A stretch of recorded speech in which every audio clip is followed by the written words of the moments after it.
Hi, everybody. I'm Jarrett Rush. I'm the Director of Content Marketing here at Idea Grove. And joining me today is Jen Augustyn, and she is with the Dealey Group. And we're going to have a conversation about the retail space. But before we do that, Jen, I was wondering if you could kind of just tell us a little bit about you and the work you guys do at the Dealey Group. Yeah, absolutely. Thanks for having me, Jarrett. The Dealey Group is an advertising, marketing, and design boutique based here in Dallas. We were founded about 35 years ago by my aunt, actually. She was the cool aunt growing up, and I always looked up to her and wondered and asked lots of questions about what she did. And long story short, she heard I was working up in New York and Madison Avenue, and she heard I was looking to leave the city, and she said, "Hey, ever think about coming back home to Dallas to work at the family business?" And so here I am. So the business, of course, is rooted in traditional because it's been around for a long time, but we've spent the last 15 years really investing in our digital side of things. And we offer a truly integrated traditional and digital approach to everything that we do now for our clients. So whether that's print, TV, radio, mobile, social, websites, we offer a complete package. And right now we really specialize in retail, real estate, and tourism. And within that, the vast majority of our clients are actually shopping malls. So since you guys work with shopping malls and you're in the retail space, I kind of wanted to get you on to talk a little bit about the e-commerce and the physical retail world. And being in B2B tech, I do a lot of reading, and a lot of that reading talks about this rise of e-commerce. We've been reading about it actually for a very long time. And we seem to live in this very binary world where if one thing succeeds, another has to fail. And so obviously the success of e-commerce is sort of means the expectation is, I guess, that the physical retail world has to be the thing that fails. And then you see headlines about shopping malls that are going under and large retailers filing for bankruptcy. That kind of seems to be what's playing out. But from your perspective, what's the reality? Well, no doubt over the last 4 or 5 years, possibly longer, there have been loads of headlines about the death of the mall and retailers going bankrupt. Certainly true, no doubt. But pre-COVID, online sales were still a very, very small percentage of overall retail sales. Like I'm talking less than 5% of all retail sales are online. So when e-commerce, the headlines talk about e-commerce rising, which is definitely happening. It's not rising to a point where brick and mortar is going to go away. Malls are not going to go away, but they absolutely have to evolve in order to survive. And same with retailers. And the reality is that the weakest malls have already died.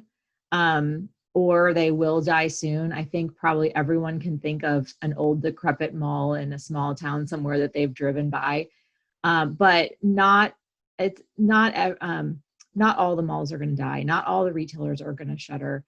Many experts in the industry think that we are over retailed to begin with. Like going into COVID, we were over retailed, and so now things were already starting to even out, and COVID is accelerating that.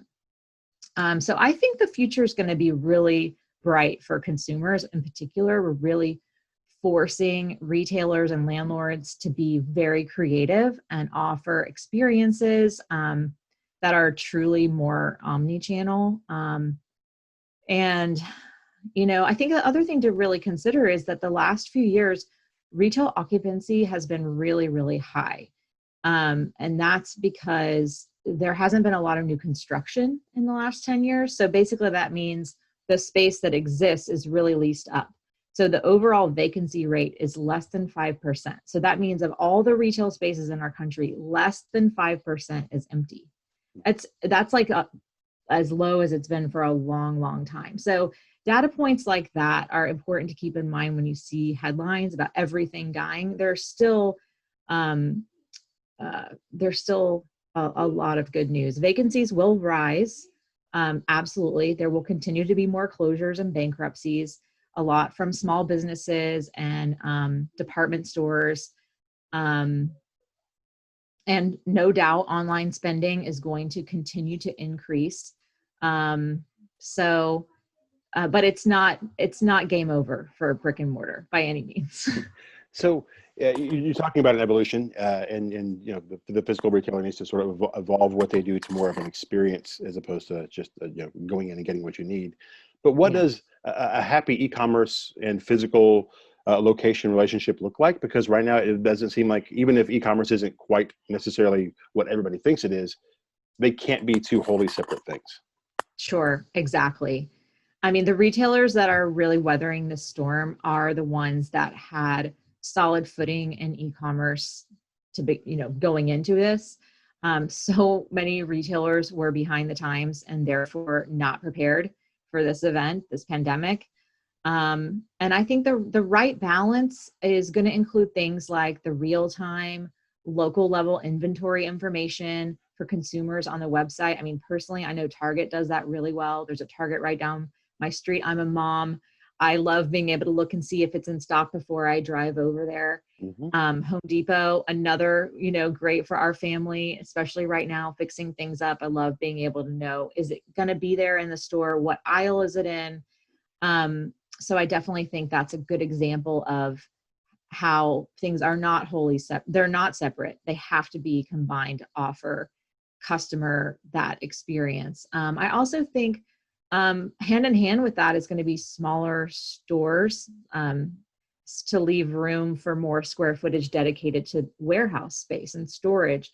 So local markets can allow for the same day deliveries and curbside pickup, stuff that was already happening before COVID and obviously accelerated now. So you mentioned COVID and pickup and things like that. We're kind of evolving, it seems like, into this no-touch world, at least temporarily. And so that's kind of, seamless delivery and curbside delivery are now pretty commonplace.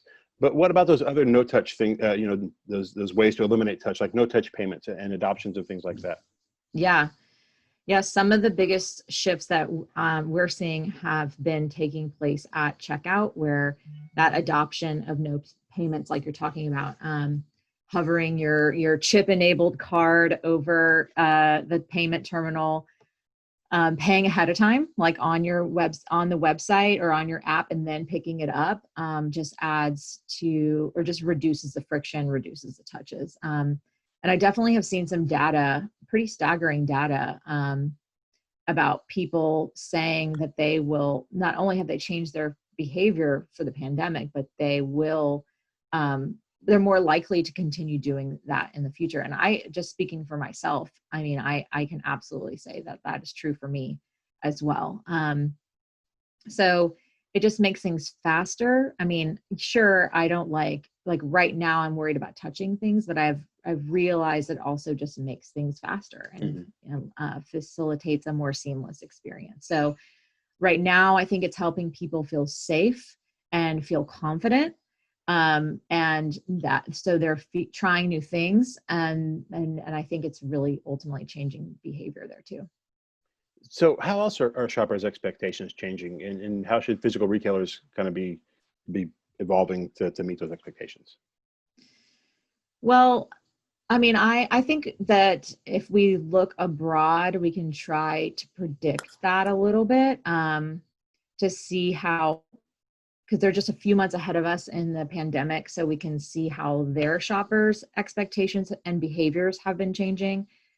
And one thing I think is pretty interesting is, China, the first case of coronavirus was announced, I think, in December, and by February, their sales were down by 86%. Oh, wow. And now, in terms of restaurants, their lunchtime crowd is pretty much back to pre-COVID levels. But it's interesting because dinner is not. So as it relates to like shoppers' expectations and habits, I think what that shows us is that people over there are not as afraid of the virus anymore, but they may have moved into more of a recessionary spending mode. So everyone's spending less money. So whether you've lost your job and you are strapped for cash, or you worry you might lose your job, and so you're preparing just in case. Or even people that are fairly secure in their job, they're holding back on spending because everyone else is.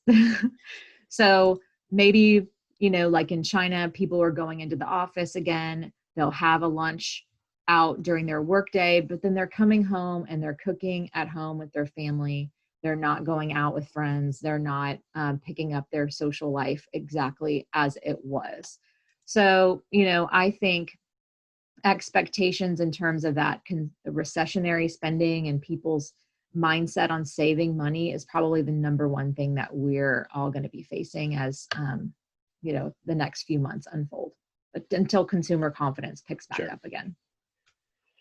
When at the beginning of this, when everybody was a little more afraid of COVID, and we was a little unsure what was going to happen, what was going on, it forced some people, and I'm going to admit to being one of them, to rely a little more on e-commerce where they might have been hesitant before.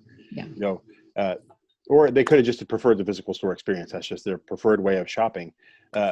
What has that meant for the physical retailer, both now and then what's it going to mean in the long term?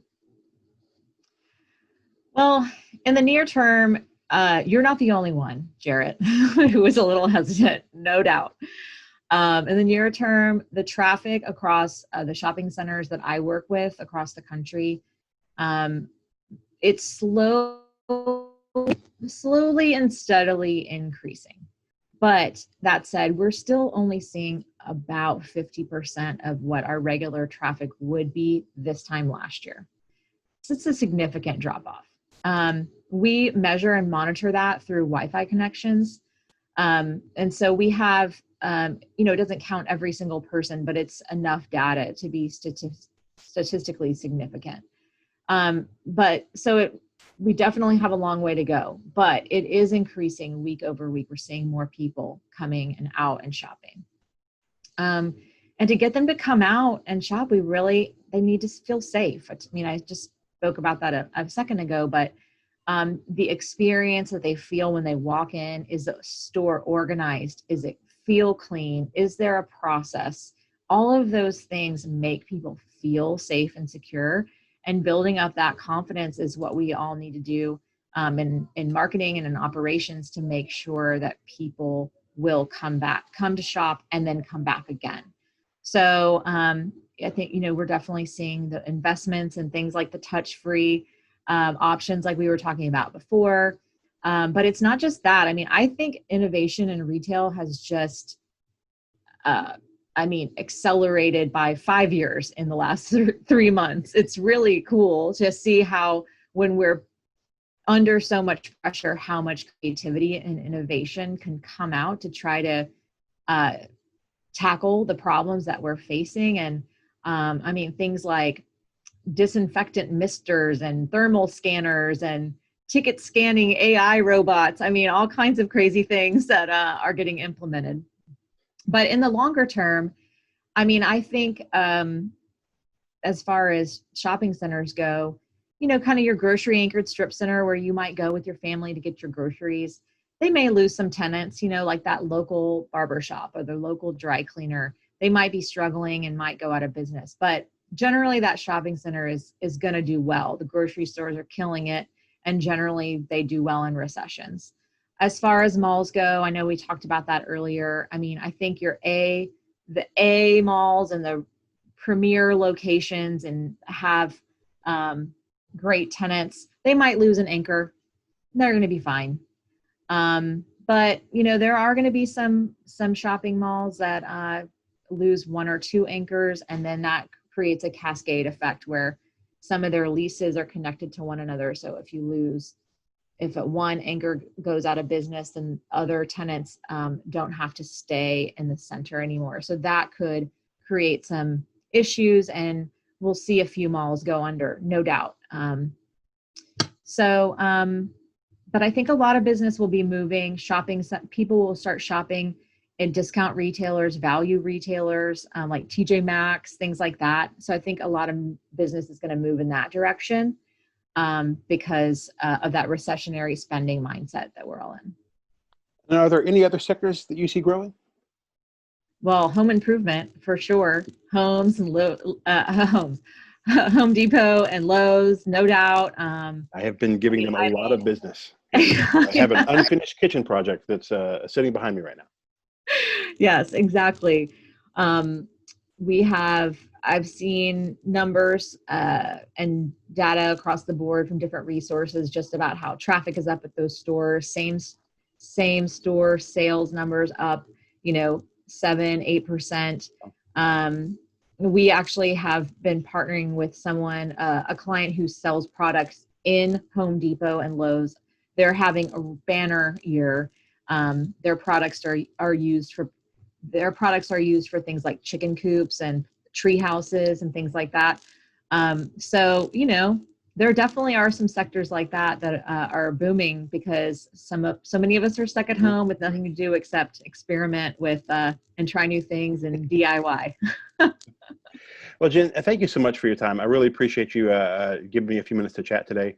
I thought it was really interesting, and I hope you enjoy the rest of your Friday.